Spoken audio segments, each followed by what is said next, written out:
Fala pessoal, estamos aqui no primeiro dia da Fenalau.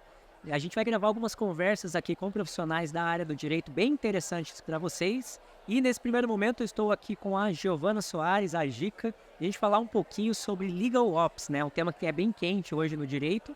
E a gente trouxe aqui uma especialista para falar um pouquinho sobre isso para vocês. Gi, pode se apresentar aí para o pessoal e fala um pouquinho aí do Legal Ops também na sequência. Bom, pessoal, bom dia. É uma alegria estar aqui com a Leme hoje na Fenalau, uma Fenalau tão rica, né, de conhecimento, que eu acho que é importante a gente discutir alguns temas também que estão sendo relevantes aqui. Para quem não me conhece, meu nome é Giovana Soares. Atualmente eu sou coordenadora da área de controladoria jurídica na Rasson Advogados, mas eu também atuo como consultora na área de controladoria jurídica, sistemas, tecnologia, que tem tudo a ver com o nosso tema de hoje. O tema Legal Ops, na verdade, ele surge nos Estados Unidos, principalmente por demandas de empresas como Google, como Facebook, que tinham dificuldades na eficiência operacional, envolvendo tecnologia, processos e todo esse mapeamento. Então, com isso, a gente tem aí essa crescente por meio de uma comunidade chamada Clock. Essa comunidade, ela criou uma mandala de 12 competências. Então, nós temos 12 competências que vão envolver toda uma empresa, né, dedicada a empresas e escritórios de advocacia. Então, muito se fala também numa discussão de que o que de fato é esse Legal Ops. Nada mais é você trazer tecnologia, ferramentas e processos para dentro do seu departamento jurídico ou para dentro do teu escritório. Sempre seguindo essas 12 mandalas, mas não necessariamente que a gente precise ter as 12 mandalas ali dentro da tua empresa. Você, de fato, vai entender dentro dessas competências quais são as suas necessidades maiores. Bacana, Gi. Essa parte de processos é bem importante, né? Porque você falou ali, né, de aliar processos, ferramentas, tecnologias, né? E não adianta a gente ter a melhor tecnologia, não adianta a gente ter a melhor ferramenta se não tem um processo para utilizar isso como um todo, né? A ideia da Leme é sempre fornecer as melhores ferramentas, as melhores tecnologias, mas a gente preza muito também por trazer para o cliente essas ideias de processos, né? Tanto que a gente tem o nosso próprio racional ali de como utilizar a plataforma, né? Exatamente essa linha aí mesmo, de extrair o máximo possível. Mas voltando ali para o Legal Ops, então, quais são as principais propostas do Legal Ops e os principais desafios que ele busca solucionar ali para o dia a dia dos departamentos jurídicos, escritórios, etc.? Bom, acho que o principal é o que você falou. As pessoas, elas querem utilizar da tecnologia, mas elas não estão dispostas a repensar os seus processos. Então, a gente precisa entender que para a gente ter uma tecnologia, a gente tem que repensar como que está sendo exercido até ali o processo, o procedimento ali dentro da empresa ou do próprio escritório de advocacia, mas também compreender que a tecnologia ela vem para somar e que a gente precisa dela, de fato, para desenvolver aí um melhor serviço, uma melhor técnica, para garantir aí o sucesso do cliente. Porque eu acho que hoje também é muito um desafio que os clientes buscam empresas e escritórios que possuem tecnologia. Então, esses dias eu tive uma reunião com um cliente que ele chegou para mim e falou: Giovana, além do teu software jurídico no escritório, quais são as outras ferramentas que você tem? Então, o que você tem a mais de tecnologia? Então, eu vejo que é até uma necessidade de mercado que os próprios clientes têm exigido da gente realmente aplicar. E o Legal Ops, ele vem para isso, para que a gente consiga compreender por meio dessa mandala a gestão de fornecedores, a tecnologia, as pessoas mesmo, né? E o como isso é importante dentro de qualquer instituição, porque a gente muito fala dessa gestão para escritórios e para departamentos, e o que seria isso? Seriam pessoas para tecnologia. Então, se a gente não começa pelas pessoas e depois para os processos e por último a tecnologia, a gente inverte isso, geralmente é um grande problema que a gente tem comprar, adquirir uma ferramenta e daí não utilizá-la. Essa parte da utilização, a gente enfrenta muito essa problemática ali na nossa área de sucesso do cliente. A gente percebe que os clientes, por mais que eles sejam da área ali, a ferramenta é complexa, às vezes, a depender da proposta dela, né? No caso da Leme, ali, a plataforma Sonar, como a ideia dela é investigação de ativos ali, recuperação de crédito, ela é complicada por natureza. E, às vezes, o advogado pode ter uma certa dificuldade em assumir que, olha, eu tenho um baita conhecimento jurídico, mas, às vezes, a maturidade tecnológica ela ainda não está naquele ponto, né? Tudo no direito, na parte de tecnologia, chega um pouquinho mais tarde, né? E é bacana ver esse movimento do Legal Ops, que é justamente para tentar colocar a gente ali mais próximo de onde outras áreas estão já em ponto de desenvolvimento tecnológico, né? Acho que essa barreira aí você deve visualizar um pouquinho ali nesse âmbito do Google Ops, né? Com certeza, principalmente em consultoria. Então, as empresas que me procuram hoje, elas querem de fato novas ferramentas, mas elas querem algo, Giovana, eu quero algo automático, que faça tudo, que eu não precise fazer nada. E não é assim. Qualquer ferramenta ela precisa e exige de fato uma boa alimentação, uma boa usabilidade. E eu vejo de vocês que é muito bacana que vocês têm esse controle de saber o pós-venda, quem de fato está usando a plataforma Sonar ou quem não está usando, que eu acho que isso é muito importante.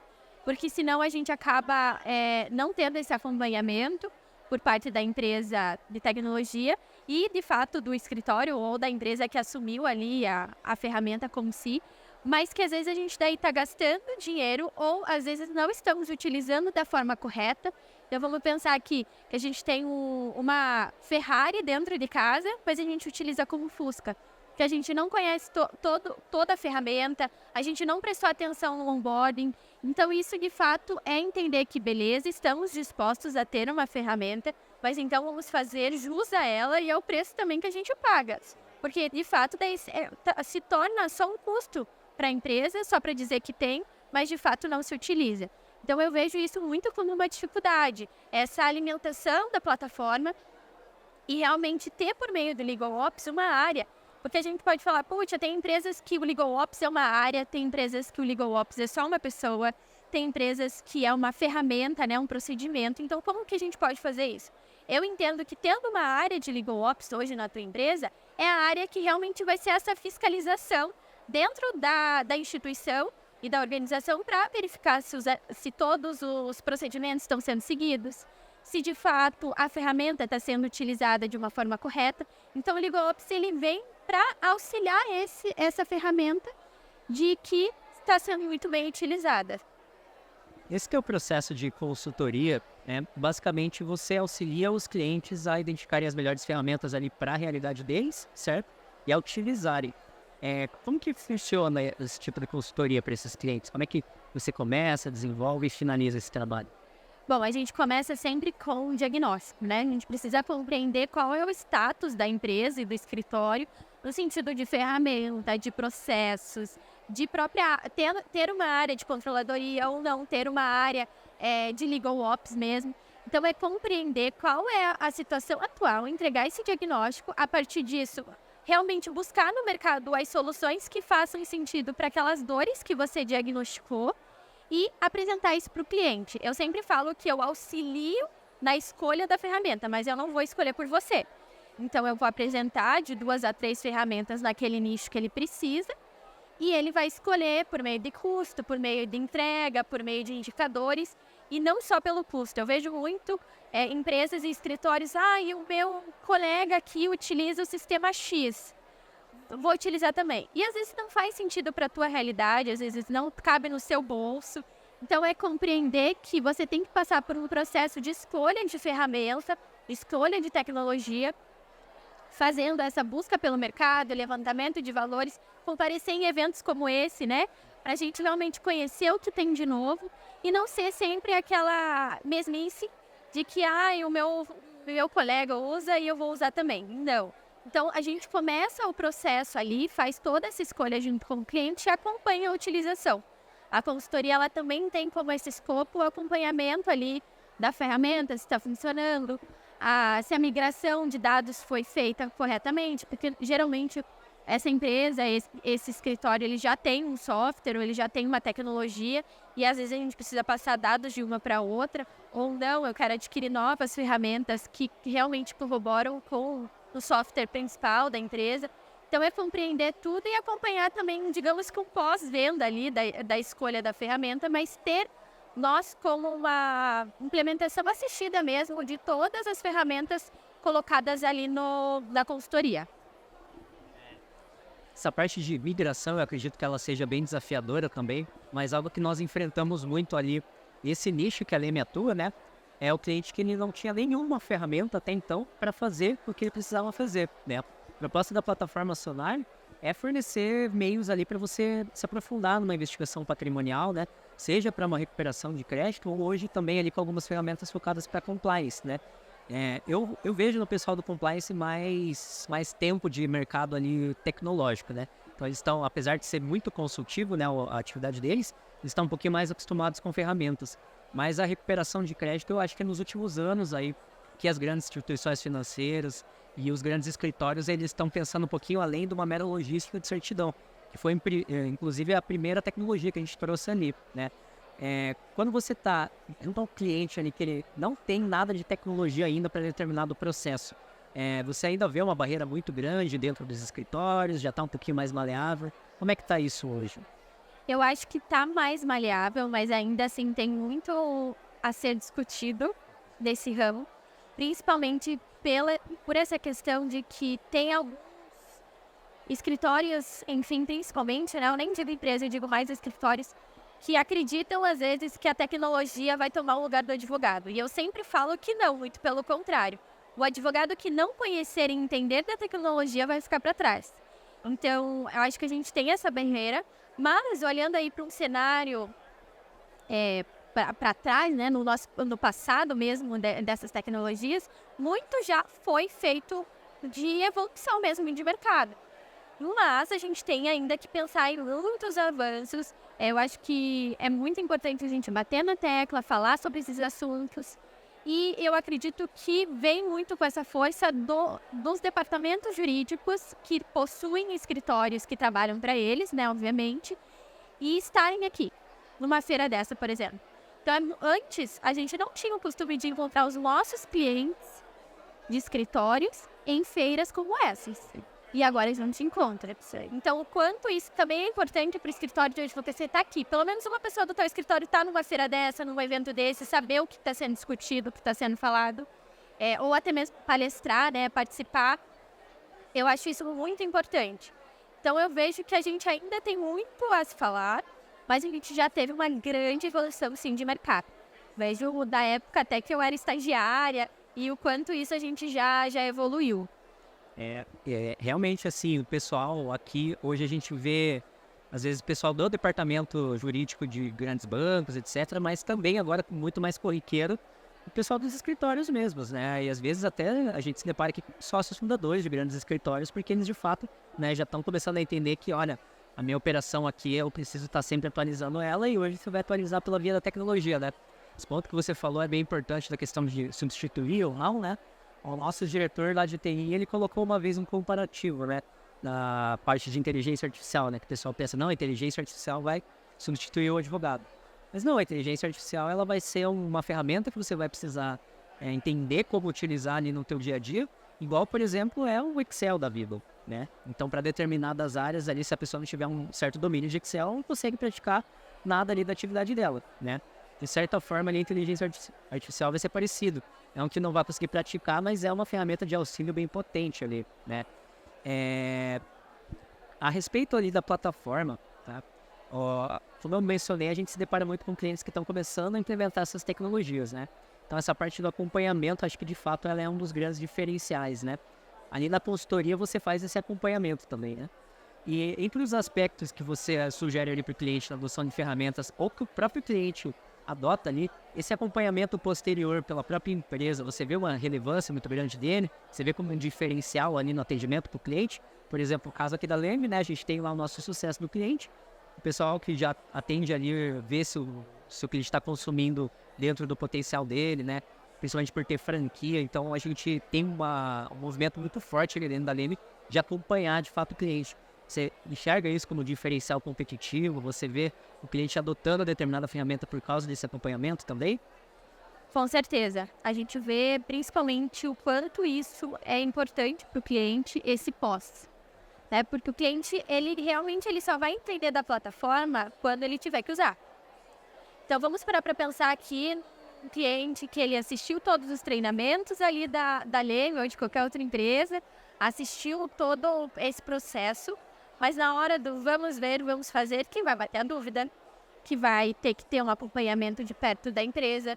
Então, quando a gente está junto nessa consultoria, é realmente para acompanhar tanto como a empresa está tratando o nosso cliente ali nesse pós-venda, porque a gente acompanha do início ao fim, e como o cliente está se comportando, se ele desistiu na primeira usabilidade ou se não, ele realmente vai marcar novas reuniões, treinamentos e realmente bater na tecla de mudar esse mindset no sentido de que nós precisamos inovar. E lógico que inovação não quer dizer tecnologia, né? Isso é importante a gente frisar aqui.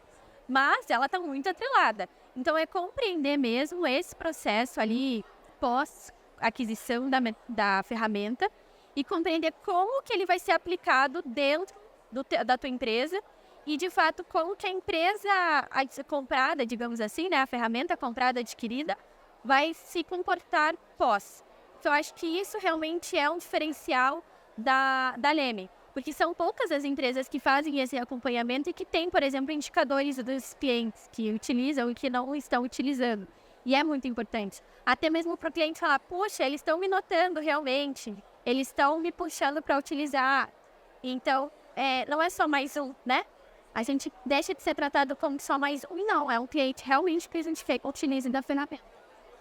Ali dentro da Leme, né, a gente avalia sempre essa questão do consumo, né? Porque os nossos planos, eles têm franquias, né?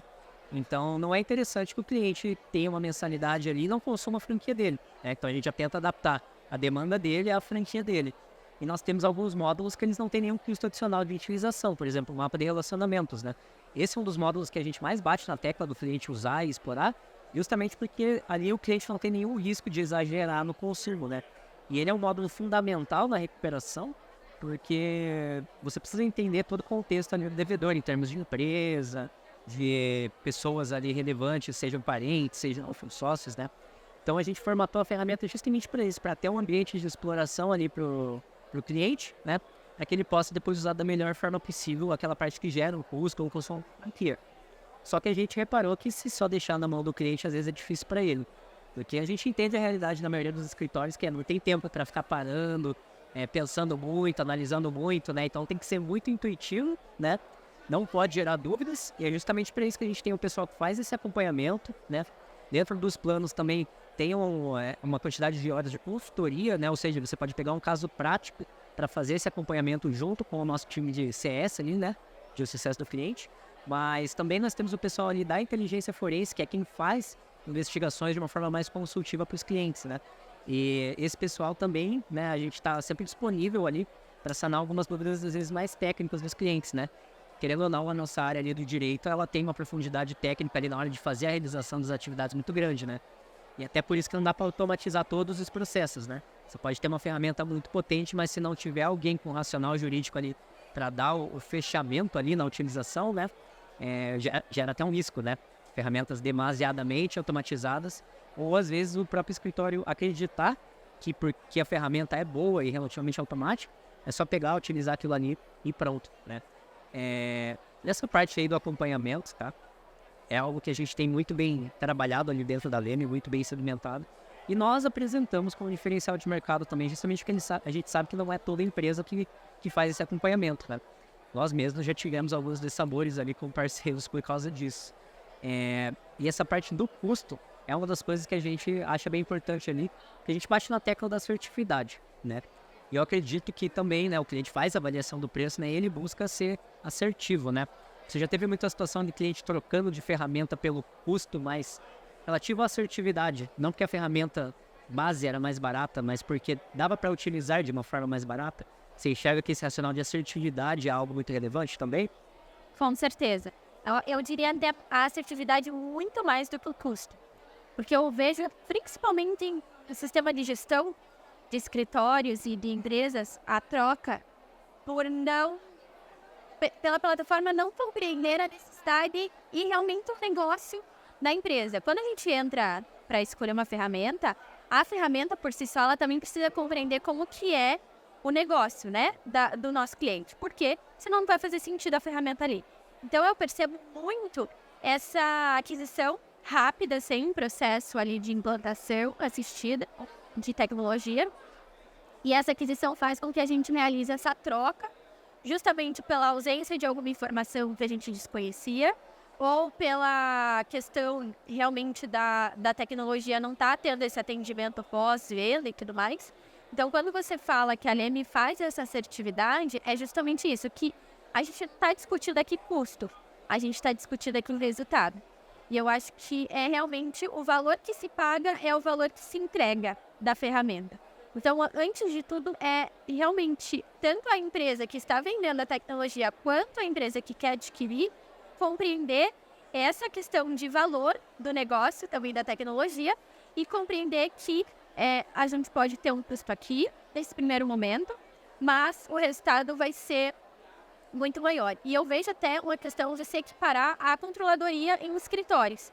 Porque num primeiro momento, os escritórios muito se questionam, é um custo ter uma área a mais, de pessoas que a gente vai ter que pagar salário, vai ter que pagar tudo mais, e vai ter, enfim, todos os custos de uma área nova para fazer só o controle de prazos, que a gente sabe que não é isso. Mas, e daí compreender que, beleza, vocês vão ter um custo agora, mas lá na frente vocês vão ter resultados, vocês vão ter entregas, o teu advogado vai conseguir se dedicar muito mais ao teu peticionamento, porque, em vez de ficar fazendo diligências administrativas, seja essa questão de busca, né, de bens, de ativos, enfim, de devedores, seja realmente de peticionar, ter um tempo dedicado ali, ou até mesmo ao comercial do escritório, que a gente vê que acabam deixando um pouco para trás, porque tem que estar lá peticionando, tem que estar indo no cartório, tem que estar solicitando certidão. Então, é compreender mesmo que a assertividade hoje ela está acima do custo. E sim, você tem que colocar na ponta do lápis a entrega. Porque a gente só sabe se um custo é alto ou não, olhando o resultado que ele gera, né? E a gente entende que determinadas áreas e ferramentas é difícil a gente extrair um resultado automático, né? A nossa ferramenta é difícil de dizer o resultado efetivo dela, a menos que você vá lá e consiga resolver um caso. Aí você sabe, esse caso aqui vou resolver por causa da ferramenta, né? A controladoria também é difícil de você medir o resultado dela inicialmente, né? Mas essa visão aí de deixar bem segmentados os departamentos é muito importante. Os escritórios vêm num movimento maior em relação a isso, porque é algo que as empresas sempre fizeram, né? Setorizar suficientemente ali para que cada um ajude com a sua especialidade, né? Quando você tem um advogado do operacional ali, peticionamento, né? Mais estratégico, gastando o tempo dele em atividades mais administrativas, ou tentando fazer gestões de prazo que às vezes não é o perfil dele, né? Porque o perfil dele é parar, escrever e pesquisar, etc, né? Ou fazer a busca, né? Também às vezes não é o perfil do cara. Às vezes ele precisa que seja entregue para ele de uma forma um pouquinho mais mastigada para que ele faça só a análise jurídica dele, né? Então conseguir separar isso também faz extrair o melhor de cada profissional, né? E isso lá na linha final, lá no resultado final, dá uma diferença absurda, né? E eu acredito que seja uma conscientização que você tenta trazer ali no meio do Legal Ops, né? E acredito que o próprio Legal Ops, ele tem um pouco esse objetivo, né? Fazer essa melhor, vamos dizer assim, esse melhor aproveitamento de cada um dos profissionais. Uma coisa que me chamou a atenção, né? Se você puder trazer rapidamente aquela questão das mandalas ali do Legal Ops, né? Quais são as que você mais lida ali? Quais são as que são mais desafiadoras? Ou que você vê que dá um resultado mais diferenciado para o cliente? Explica um pouquinho para a gente nesses conceitos. Tá, vamos lá. Bom, as 12 competências são realmente o objetivo, é o que rege o Legal Ops, né? Eu acho que das principais que a gente está falando aqui hoje é a tecnologia, são as pessoas, a gestão de fornecedores, que é essa questão de pós-venda, tratar e cuidar dessa parte. É a questão da gente entender, inclusive, sobre o ESG e o quanto isso é importante para as empresas hoje. Então, a gente tem várias competências ali que envolvem a empresa como um todo. Mas eu acredito que as principais são essas mencionadas, justamente porque a tecnologia hoje está atrelada a qualquer organização, seja escritório, seja empresa, de qualquer porte. A gente precisa ter, pelo menos ali, drive, a gente precisa ter. Então, essas competências dentro da mandala é justamente para impactar e realmente desenvolver a empresa para evolução. Evolução de carteira, evolução de clientes e evolução mesmo da empresa como um todo. E com isso, a tecnologia, as pessoas, os processos, eles realmente vão ajudar desde que bem utilizados. Nossa proposta é sempre essa, né? De trazer a tecnologia para auxiliar os processos dos escritórios, né? A gente trabalha muito ali na ideia, na recuperação de crédito de escala. A gente sabe que uma das maiores dificuldades desses escritórios é lidar com um volume muito alto de processos. E até por isso a gente sabe que a controladoria também é fundamental nesse tipo de escritório, né? Gerir uma carteira de processos muito grande exige um controle de prazos rigoroso, mas também exige ali que o pessoal do operacional peticione de uma forma estratégica, né? Não adianta cumprir o prazo que não vai refletir em nada no processo, né? Eu já tive experiências anteriores com carteiras de cobrança onde eu via muito isso, né? Que acabava não sendo estratégico, né? Então a nossa ideia é justamente poder trazer essa estratégia de uma forma mais escalável ali para o escritório, né? Então a gente tem ferramentas que elas realizam grande parte da análise pelo advogado, né? Facilitando ali que ele dê a palavra final em relação à estratégia processual, né? E a gente visa agregar isso de uma forma que a gente possa trazer esse acompanhamento ao longo do tempo ali, né? Com o time especializado em fazer esse atendimento ali para o cliente, né? Te ajudar a explorar o mapa de relacionamentos, o dossiê de indícios, o scanner, enfim, né? Todos os módulos ali da plataforma Sonar da melhor forma possível. Gi, para a gente fechar aqui, que mensagem final você pode passar aí para os nossos clientes sobre o LegalOps, sobre a importância da tecnologia para o mercado jurídico hoje? Eu acho que a principal delas aqui é realmente invistam em tecnologia, conheçam a plataforma da Leme e realmente entendam que hoje a empresa, a organização como um todo, que não investir em tecnologia vai ficar para trás. Muito obrigado, Gi, pela tua presença, pela parceria aí, que já tem um tempo com a Leme, né? A Gi está aqui conosco na Fenalau, né? Vai acompanhar aqui os nossos atendimentos com os nossos clientes. Então, pessoal, por enquanto ficamos por aqui, né? Nos sigam aí nas redes sociais, nos acompanhem. Gi, deixa o teu arroba aí também para o pessoal te seguir, ok? Meu arroba é Gica Soares e a gente conversa lá sobre tecnologia, sobre processos. Acho que vale a pena a gente se conhecer também por lá. Pessoal, muito obrigada. Obrigada, Gui. Obrigada, Leme, pela oportunidade. E nos vemos por aí. Obrigado, Gi. Valeu, pessoal. Até a próxima.